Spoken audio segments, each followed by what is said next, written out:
What's the most useless form in Dragon Ball? If I asked you to name the most useless form in Dragon Ball, I'm sure you're all thinking of different answers. But what's actually the most useless form in the entire series? Maybe I think the human form is the worst. Even all have a purpose when looked at narratively. And let me just get this out of the way immediately. It isn't Super Saiyan 3. Now, I play up my hate for Super Saiyan 3 because I think it's funny, but my dislike for it almost entirely comes from yes, I want to have that haircut. What it did to Goku's character in the Buu saga, and the fact that it feels very forced into the narrative when compared to the foreshadowed Super Saiyan and Super Saiyan 2 forms. I think people read the word overrated in my title for my Super Saiyan 3 video, this word is so, it makes people so angry. Actually said useless or worst, but I just think it's overrated, especially among the casual fan base due to how cool they think it looks and what it does in the non-canon Dragon Ball Z movies. Man, it's the coolest form ever. We know this. Come on. It isn't useless. Whether or not I think it was actually necessary from a writing perspective, the form did buy enough time for Trunks to get the Dragon Radar from Capsule Corp. Now, did they end up using or needing the radar later in the arc? Well, no. But that's not the form's fault. Similarly, Gotenks... Oh my god, the strongest form is useless. Also uses Super Saiyan 3 in his fight with Super Buu after exiting the time chamber. Aside from the form being required for Gotenks and Piccolo to escape at all, which stops Buu from destroying the Earth while they're betrayed and trapped, Super Saiyan 3 also makes Gotenks strong enough to successfully stall Buu, allowing Gohan's potential to finish being unlocked and for him to arrive on Earth. So I don't think this is useless. So I will say Buu also allowed that to happen, so I can only give Super Saiyan 3 a little bit of credit here. That said, for the sake of this video, I will include Dragon Ball Daima when applicable. Oh my god, this is the strongest form, this blue sad guy, emo. And Super Saiyan 3 Vegeta gets Super Saiyan 3's only notable win in a work with direct, heavy Toriyama involvement. So that counts for something. So this should make it clear what my criteria is. Shit, they're not gonna do this more. I'm sad. I love Toriyama. Is for a useful form. I'm looking for narrative significance and or accomplishments. Having one or the other should give a form enough to escape being called the most useless form in the series, and accomplishments don't specifically mean wins, like I showed with Super Saiyan 3. I also want to focus on prominent characters, so no Chief Moganayan in battle mode from Dragon Ball Super Episode 2 or things like it. I want to see the filler transformations. For the next form, let me go from defending a form I dislike to defending a form I love. Super Saiyan God. I'm sure a lot- Oh my god, you're not gonna say the red. Oh my god, it's better. It's... This form has no accomplishments, and narratively it has no foreshadowing or build-up, as well as no narrative connection to Goku as a character, so it must be useless. I mean, it literally loses its debut fight before getting fully replaced one arc later, but that isn't exactly true. I think people forget this, but Super Saiyan, a form praised for its build-up, has all of its foreshadowing happen over the course of its introductory arc. I've seen a lot of people say the form is foreshadowed in the Saiyan saga, but that just doesn't happen. The only line about Super Saiyans in that arc is Nappa using the term to mean something else entirely, calling any human Saiyan hybrid a Super Saiyan, which is clearly retconned by the time of the Frieza saga. Obviously, Battle of Gods was originally a movie. But this is the beautiful thing about Dragon Ball. Toriyama wasn't planning anything. He's not like Oda, who plans everything in the future. Like, he doesn't care. Every arc is a new arc, and fuck the last arc. And I love that. I fucking love that. Arc version is less than 20 episodes long, so it doesn't have a lot of time to build up the form, but the build-up is still there, even if it's not nearly as good as the build-up for Super Saiyan on Namek. My point is, foreshadowing and build-up can happen in the arc that a form is introduced, but more importantly, this form is pretty symbolic for Goku. In the Battle of Gods movie, and in one line of the Dragon Ball Super arc version, Goku is a bit upset that he had to rely on others to get so powerful, annoyed that the strength— like, oh man, I hate people. I want to do everything alone because I'm a god. He's a narcissistic guy, and I love that. Didn't come from himself. There's one thing that I love in the existence of this planet and the plants and the animals. It's narcissism. I love that. Realize is that the people involved in the ritual only exist and can participate in the ritual successfully because of him. Of course, his sons and his unborn grandchild are directly linked to him, but Vegeta changing as a person and settling down on Earth, starting a family of his own, are also due to Goku's influence. Yes, because he decided to be like, oh, okay, I'm gonna be the second best. So I have time to marry. Actions created a world where 5 other righteous Saiyans could even exist. So when they pour their hearts, not their power, into Goku, it's as if he's being given back what he gave to all of them so he can protect them from the god of destruction. So oh my god, this is so cool. I didn't thought this. Make it not useless? I didn't think this. Personally, I'd say character significance is more important than anything when it comes to a transformation in a story, but it does actually have some overlooked accomplishments. In Battle of Gods, the form successfully stopped Beerus from destroying the Earth. There is a world where the form doesn't live up to Beerus' expectations, or it isn't possible to create at all, and he destroys the Earth right then and there. And the baby saved everybody. This is the fucking strongest baby. Just like the baby gave Goku power. Form growing stronger. Like Bum. Allowing Goku to show off his tenacity, and even making Goku stronger in his base form to the point that he didn't need the transformation for the second half of the fight because he became one with it, is a pretty big accomplishment. Something that's also partially a narrative accomplishment is this form expanded the world of Dragon Ball by blowing open the power ceiling we previously thought to exist in Dragon Ball Z. The guy's right. This form is good. Bad accomplishments though. In the manga, Super Saiyan God is used a good amount to give Goku and Vegeta incredible power boosts without using the same stamina as Super Saiyan Blue. They generally use the form to go in and out of Super Saiyan Blue, like in Goku's fight with Hit and Vegeta's fight with Goku Black. You could actually say it just fully replaces Super Saiyan 3, with the anime seemingly implying that Super Saiyan God is just more efficient than Super Saiyan 3 as well as Super Saiyan Blue. So its purpose as after Super Saiyan 3, we don't have to use Super Saiyan 2 anymore.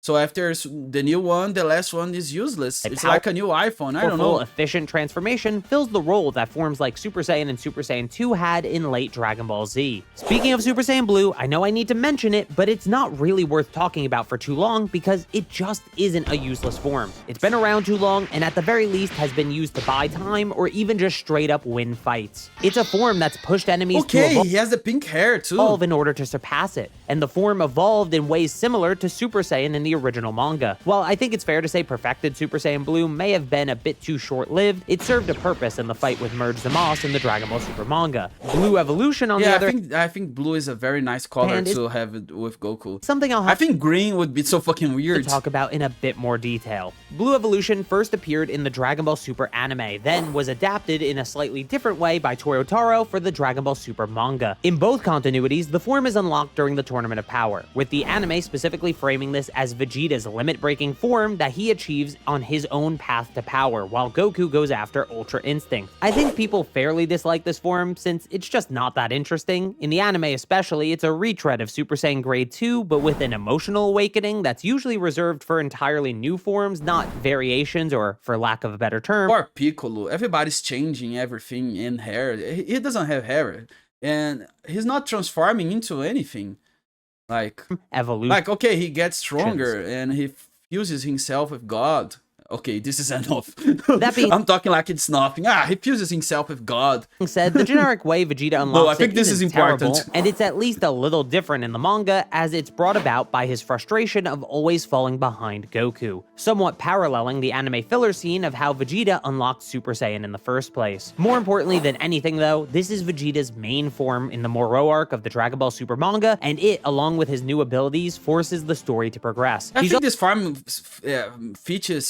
fits Vegeta better than Goku. I don't know. I like Vegeta with the blue hair. Using the form to amplify his Force Spirit Fission at the end of the arc to stop Moro from getting an instant win, buying them time for the actual victory to happen. Okay, this is bull. Is not a lot, but it's definitely not useless. And if I'm talking about what's basically Super Saiyan Blue Grade 2, we have to talk about the other Super Saiyan grades. Obviously, Grade 1 isn't useless, and Grade 4 was seemingly essential to surpassing the Super Saiyan wall, something Grade 2 and Grade 3 thought they did, but actually didn't. So let's talk about those two. Super Saiyan Grade 2 is a stronger version of Super Saiyan Grade 1, but it still has the same drawbacks as Super Saiyan Grade 1, like emotional instability, restlessness, and seemingly my favorite things, man, in life. Some amount of I love those things. Restless feeling. Oh my god, I love this. Drain. Grade 3 further exacerbates those issues and adds on the downside of slower speed, making it effectively useless in combat. While Grade 2 has the combat accomplishment of being able to beat Semi-Perfect Cell had it not been Vegeta fighting him, Grade 3 has nothing, right? Surely this is the most useless form in all of Dragon Ball. Well, I've always held the belief that Grade 2 and even Grade 3 exist to serve a purpose narratively. Goku has to find these forms. Yeah, it's like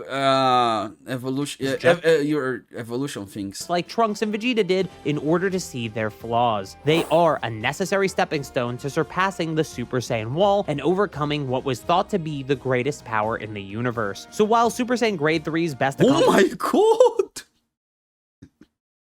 Oh, he's so strong. Wait, his body's so... This is so... Oh, weird. Accomplishment in battle is future Trunks using it as a distraction during his spar with Vegeta in the Dragon Ball Super anime. Its narrative importance shouldn't be overlooked, but it's honestly the biggest contender for most useless form that I've discussed so far. While we're talking about future Trunks, I'm sure most of you were expecting this one, Super Saiyan Rage, the form that appears out of nowhere with no explanation before or after its introduction and doesn't win a single fight. This form is anime exclusive and was probably made to sell merchandise, but it does have a small explanation. In that spar with Vegeta I mentioned before, Trunks hones in on the blue energy that makes the power of Super Saiyan Blue, even understanding it to be a god's power using context clues. At first, this made Trunks complacent that his father and Goku would take care of Goku Black for him, but after Vegeta tells him he needs to look beyond the threat in front of him, Trunks resolves himself to get stronger on his own and even surpass his father. So he transforms into a filler form. Yeah. A form, an anime-only form, like Super Saiyan Rage that mixes a Super Saiyan aura with a blue aura, could be seen as Trunks' solution to growing stronger after training with Vegeta and trying to replicate Super Saiyan Blue. It's very thinly written, but it is there, and its transformation scene where Trunks rejects having committed sins is pretty damn cool. Importantly, when it comes to accomplishments in battle, it allowed Goku and Vegeta to escape as Trunks was able to hold off Goku Black and Zamasu. It's a mediocre transformation at best, but I think calling it the most useless form would be a bit much. Now, give me like the most useless. I don't think it's Saiyan 3. Second to rapid fire through a few forms that have some haters and detractors, but are far from useless. Ultimate Gohan bought time for Goku to return to life, and more importantly for Vegeta to get to Earth in the Buu Saga. Even more impressively, in Super, it gets some wins in the Tournament of Power, with the manga version having Ultimate Gohan draw with Kefla. Narratively, a form that represents Gohan's hidden potential is about as on the nose as a transformation can get, so I think it works, even if it feels a bit like a retread of what happens in the Cell Saga in some This is the coolest transformation ever. I think this is the coolest moment in Dragon Ball, to be honest. Oh my god. Ways. And if we're talking about potential, I should mention Frieza. I can already see the comments saying that Frieza... This is so weird. Like, this form is weaker than this form. Like, I'm gonna have half my size. I'm gonna be stronger. His original transformations made him weaker, but I don't think that has anything to do with their usefulness, since they're specifically made to help Frieza not lose control. Out of all of his suppression transformations, his third form has the... This is the perfect boyfriend to someone. Someone's like, I'm attracted to this. Like, one person in this planet is attracted to this. I'm not that person, I have to confess. It's not me. But somebody's attracted to this. And somebody's very happy being attracted to this. The least on-screen accomplishments, though it does beat everyone present at the fight with ease, so it's not like it did absolutely nothing. Frieza just wanted to show off his true form and true power, even when he didn't need to at that exact moment. At least Frost got to use the form for a little bit in Dragon Ball Super. Speaking of what happened on Namek, Zarbon has a very weird someone is attracted to this too. Transformation, in hindsight at least. His monster form is sometimes... And that's me. It's called his true form, as I discussed in my video on all the transformations in Dragon Ball, but like I did there, I'll consider it a transformation. Oh my god, I'm so attracted to this. Rather than his base form. The weird thing about this form is that it's hyped up as a massive increase in power by several characters, when if you actually do the math, it has to be less than a 2x multiplier. That being said, it did beat Vegeta, and narratively, it's used to set up both Frieza and Goku transforming later in the arc. So I think it isn't useless, even if it's a pretty weak power boost. I mean, it still got Zarbon a win over Vegeta in their first fight after all. And finally, we could talk about the actual contenders for the most useless form in okay, it's not Saiyan 3, I was confused. Dragon Ball. The first is the Great Namekian form. This is the form that Piccolo uses to grow huge, and had this video been made a few years ago... Or Piccolo, he's there just to be the useless one. I'd actually say it's the most useless form in the series. It has no real power gains, and its only use in combat is taken advantage of by Goku to rescue Kami, which is really the only reason the form exists in the story. That's still technically a narrative use, but it feels weird to use that in the form's favor. Luckily, we live in a post-Dragon Ball Super superhero world, and in that movie, Piccolo uses the Great Namekian form in conjunction with Orange Piccolo to better hold... I don't think being a giant is a useless form. Come on, man. ...off and fight Cell. I think this is very useful. Max, which is a crucial move that actually leads to the fight ending in a victory against the artificial life form. So while the form may not provide a true power benefit benefit, its size and leverage still greatly improves combat ability, especially when the opponent is of a similar size as well. Hey, congrats, man, you're not useless anymore. Next, we have Buu with Piccolo, Goten, and Trunks absorbed, or as some people call the form, Buu-Iccolo. This form only happened after Goten and Trunks Piccolo is all the useless forms are from Piccolo. defused inside of Buu, so Piccolo became the dominant absorption in Buu's body. Poor This form Piccolo, is my a favorite drastic character. reduction in Buu's power and allowed Goku to leave Buu to Gohan instead of having to fuse with him. If this had been the end of Buu, then maybe there could be an argument for this being the most useless form in the series, but it wasn't. Add on the fact that this form was an accident and purposefully bad, as well as having some foreshadowing, and I think it works narratively at least. There's also the fact that Piccolo's intelligence, which is the specific reason Buu absorbed him, is what leads to him planning ahead in the heat of the moment and absorbing Gohan, which is likely even Okay, at least that has brains. worse than had the kid stayed something. fused inside of Buu. All in all, even if it was meant to be a useless form, it ended up being extremely good for Buu and justified him absorbing Piccolo in the first let's see place. the use. Now we're most finally useless. here. The form I consider to be the most useless form in all of Dragon Ball. And funny enough, it also has to do with Piccolo. To me, the most useless form in Dragon Ball is Piccolo's potential unleashed form. My favorite character. All the 3 most useless forms are from my favorite character.